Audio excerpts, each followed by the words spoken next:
India alliance की आज meeting है, सभी जगह दिल्ली में पोस्टर लगे हैं, राहुल गांधी के ऊपर सवाल उठाए जा रहे हैं और ये भी कहा जा रहा है कि इंडिया अलायंस जो लड़ रही है वो साथ में चुनाव कैसे लड़ेगी। राहुल गांधी जी के ऊपर सवाल उठाने वाले मूर्ख लोग हैं। राहुल गांधी आज देश के सबसे महत्वपूर्ण लोकप्रिय जुझारू नेता है।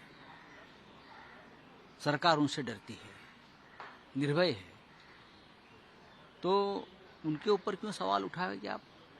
देखिए, कोई पोस्टर अलग अलग लगाते हैं, अलग अलग पार्टियां हैं, तो उनकी बात है। आज इंडिया ब्लॉक की बैठक होगी और 23 दल उसमें शामिल होंगे, जिसमें तृणमूल कांग्रेस है, शिवसेना है, समाजवादी पार्टी है, अखिलेश की लीडरशिप में सब वामपंथी है, 23 दल है। उसमें क्या है, आपको और भी रीजनल पार्टीज है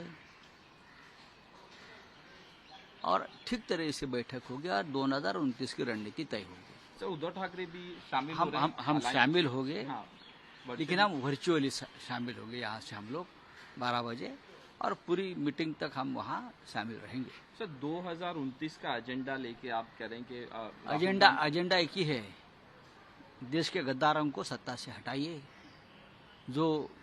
जिसने देश में एक भ्रष्ट व्यवस्था निर्माण की है सबसे ज्यादा, उनको हटाइए और एक ऐसी सरकार लाए पारदर्शक, स्वच्छ।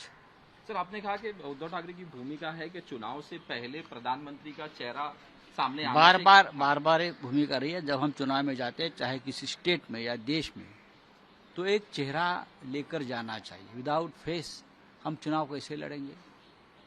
तो इस देश का प्रधानमंत्री कौन होगा, हमारा इंडिया अलायंस का, तय होना चाहिए। सर, डीएमके और टीवीके के बारे में आपने कहा कि टीवीके को भी अलायंस में आना चाहिए। एक राज्य में एक से ज्यादा अलायंस में लोग आ सकते हैं। जैसे आंध्र में जगन की पार्टी भी एनडीए में है और तेलुगु देशम भी एनडीए में है ना, तो हो सकता है ना, अच्छी बात है।